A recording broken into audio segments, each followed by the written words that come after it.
Hey y'all, welcome to my channel. My name is Joy Elizabeth and I come on here and share with you my embroidery journey and some things that I'm working on.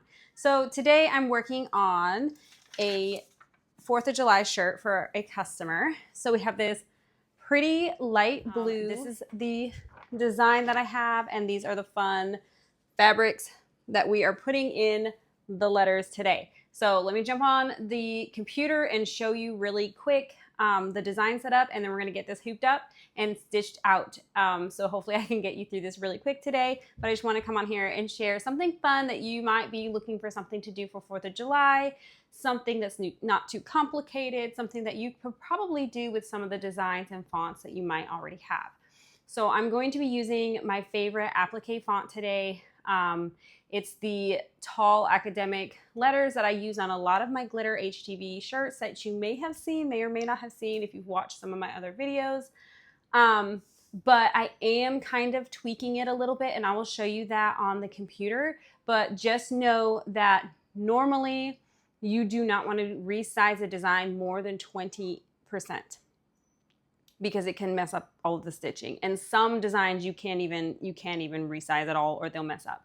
I feel comfortable doing this particular font, because it's a native font and it is naturally somewhat resizable. I'll show you, I'll explain the tweak that I'm doing. Instead of just resizing the font the way it is, I'm actually kind of making it like shorter instead of a tall letter, short letter. So anyways, I feel comfortable doing this, but I just wanted to put in here as a disclaimer that you don't want to be resizing all of your designs. You want to make sure it's a design that you know can be resized. And I've been using this font for quite a while, and I've resized it like this before, and I've never had an issue. So I'm going to go ahead and do it. And I'm going to show you how I do it, but disclaimer, it might not work for all fonts. So let me show you on the computer real quick, and then we'll hoop it up.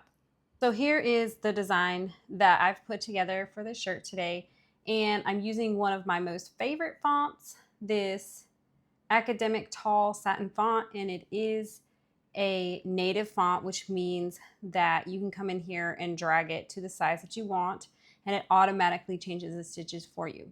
Now, I will say that you can see this is a tall font, and I've made my letters shorter. Not USE, USA. So I've made my letters shorter, and I'm gonna go ahead and stitch it out. But if you're not comfortable, I know like you can alter the font by dragging in the corner. I sometimes will do it like I'm doing it now, where I'll just kind of shrink it the size that I want. And I personally have never had a problem with the stitches, but if that's not your jam and you don't want to do that, you can find a different applique font that is a shorter letter. Okay, so I did complete this entire stitch out using this design. However, after I had done all my recording and done the shirt, I was feeling like I really didn't want to lead anybody astray in how I resize my designs. So I went ahead, did the work for you, and found a comparable font. So as you can see here, the S is slightly different. However, I did not resize this font in any way, and it also has that top stitching that I kind of like made on the other design. So it does have that top stitching and everything there. So if I had just taken the time and gone and searched out a font just for the sake of saving money, I was trying to use a font that I already had, but I just didn't feel right showing you all that. So I was like, you know what, let me find a font that I would have used that's already the right size. They're the shorter letters. They're, you know, they're actually slightly wider. I kind of like them better, but it's not a native font. It's this varsity top stitch font, and I will have the link to this one in the description. But it does come in a 3-inch, 4-inch, 5-inch, and 6-inch, and this one is the 5-inch font. So this is the font that I will be recommending to y'all. So go ahead and use this one if you are looking to recreate this design. So normally I use my 8x13 hoop for a lot of my t-shirt and sweatshirt designs, but this one today is a little bit too tall for that one. So I've jumped up to my 11x13 hoop today, and I am just about, I did already order some, it's in the mail coming. I am just about out of my cutaway stabilizer today. But that's okay. And I'm not gonna worry about this because that's all gonna be cut off just on the edge. All right, so I've got my hoop master and my 11x13 hoop, and we are just getting it ready to go. I'll get my shirt. All right, so I have my shirt, and I always fold my shirt in half and iron a crease line, but if you want to just mark it with a pin, that would work too. All right. I like to do the crease line because then it goes all the way through the shirt, and I'm just looking for my markers on my mighty hoop.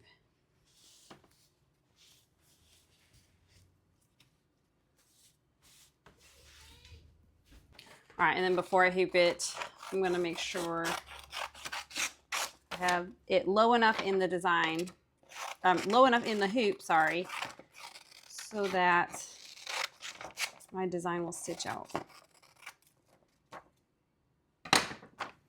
I personally, you can use those rulers. I always go 4 fingers from the bottom of the collar, and that's where I like to place my design. And then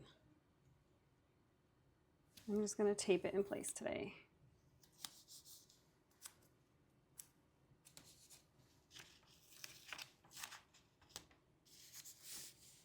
Most of the time I probably pin, but since I already put it on the hoop master, I just went ahead and taped it instead.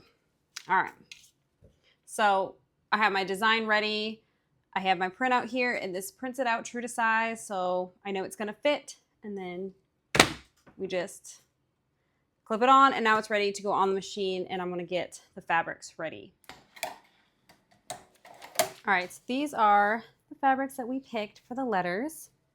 And I'm just going to cut them down to the correct size, and then we are going to add on the backing to each letter.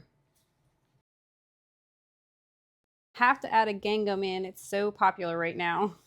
I don't know, maybe it's just a Southern thing, but all my customers are wanting gingham in every color. Okay, so these are my 3 fabrics for my applique. Now you could just go ahead and pop these in and stitch them down, but I always use Heat and Bond light on the back of my fabrics. It just makes sure that everything stays adhered to the shirt and that it's not gonna go anywhere. If for whatever reason the satin stitching didn't catch all of that fabric, it's gonna adhere it down. You know what I'm saying? Ooh, is that big enough?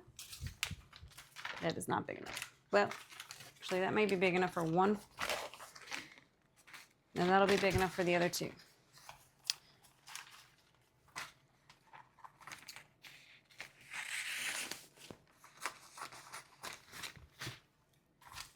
All right, so you want to do it to the back of the fabrics.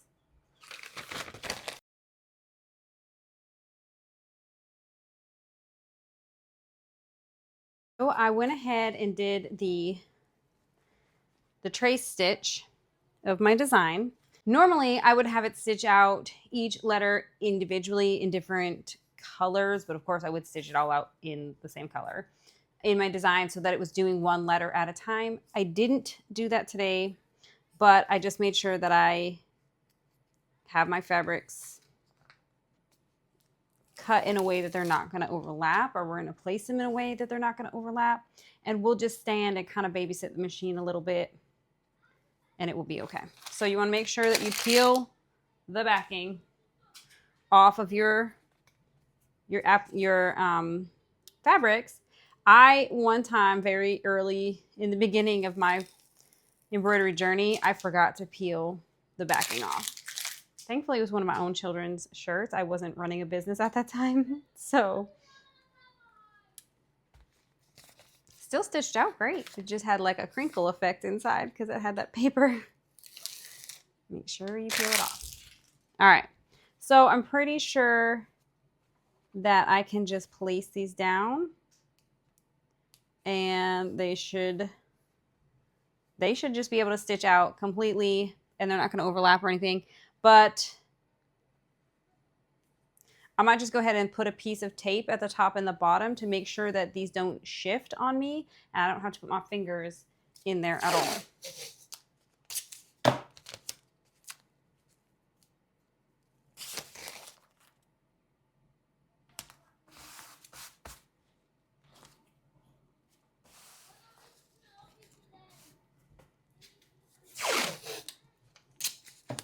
You can see my design is not centered perfectly in the hoop, but the hoop is big enough. All right, so now we're gonna pop this on. It's going to do the next stitch and then we'll come and cut and trim out all of the extra pieces of fabric. So that was perfect. Actually, I kind of like stitching them all out at the same time. That was really fast instead of trying to do one letter at a time. The only thing is I forgot to add a stop in and it started stitching the next step, but that's okay. We're just gonna cut that real close and it should be okay.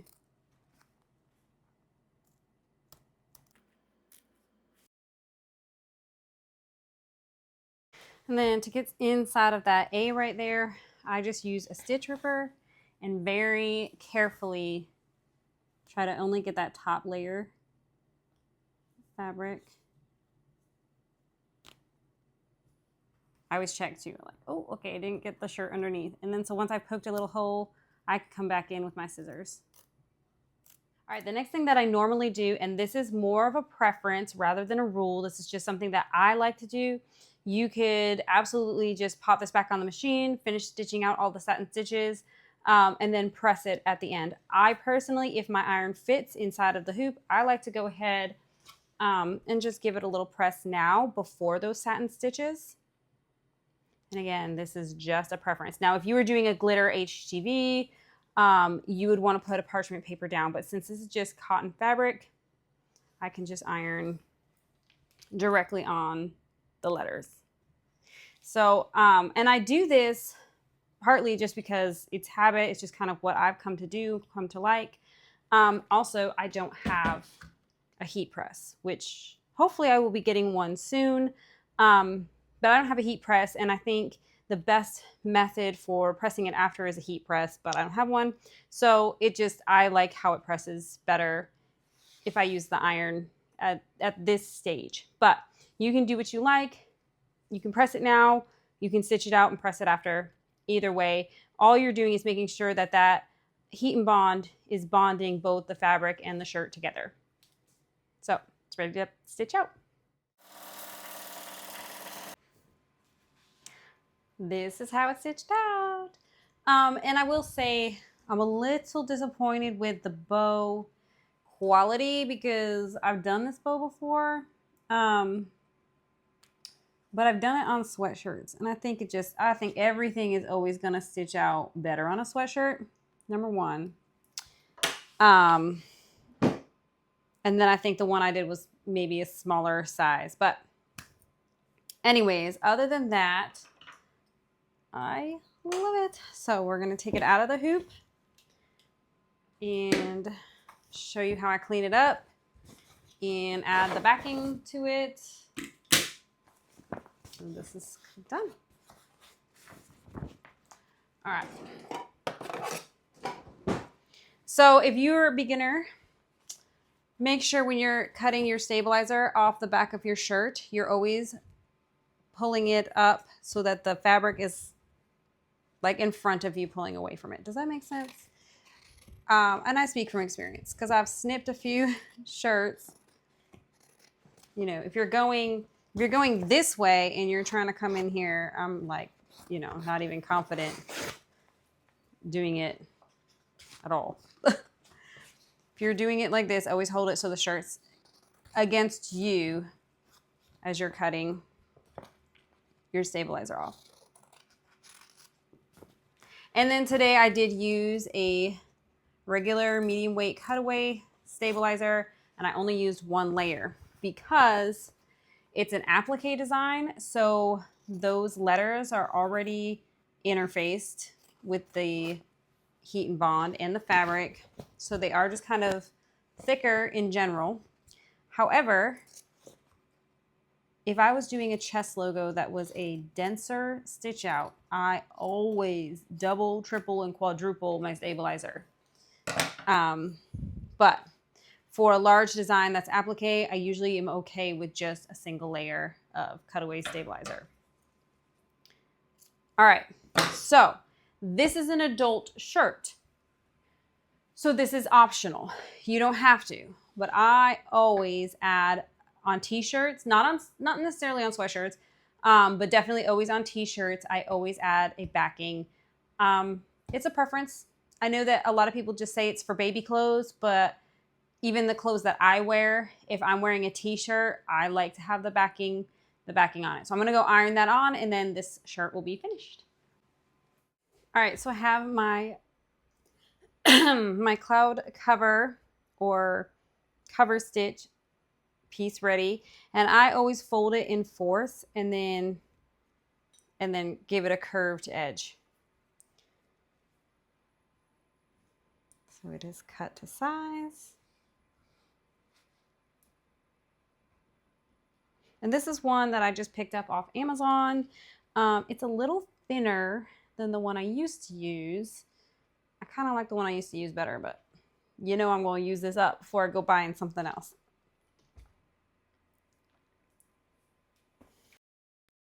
All right, y'all, it's all finished, stitched out. I am so happy with how it's stitched out. I know that my customer is going to go absolutely crazy over it. She's gonna love it. She's eagerly awaiting her custom USA shirt for the 4th. So it is ready just in time for that. And I hope that y'all give this a try. So if you are looking to do something quick and easy for whatever holiday you have going on, or whatever family event that you have going on, this is something super quick and easy that you can throw together. Whether you use this applique font or a different applique font, whether you use this bow or a different bow, there's so many different ways to customize these shirts. So I hope that you go ahead and give this a try. Let me know in the comments if you've done something like this, if you love it. Let me know what maybe you would have done differently. I'm always open to constructive criticism. That is fine, as long as you are kind in your criticism. That's fine. I know that I'm not perfect. I know that, you know, I'm still on a learning journey, even though I've been doing this for years. There's still things that I can learn. There's still things that I can do differently, you know, and there's always an easier way. Someone else has always found a better way, an easier way to do something. But, you know, if you haven't been with me for a while, maybe you've never heard me say it, but you got to find what works for you. You got to do what works for you. So I found things that work for me, and I come on here and I share them with you in hopes that, you know, maybe I might help someone else either come up with an idea or figure out something that they're trying to figure out. Either way, that's what I'm here for. I'm here to help you out. I'm here to support you. I'm your biggest fan. I'm your biggest supporter.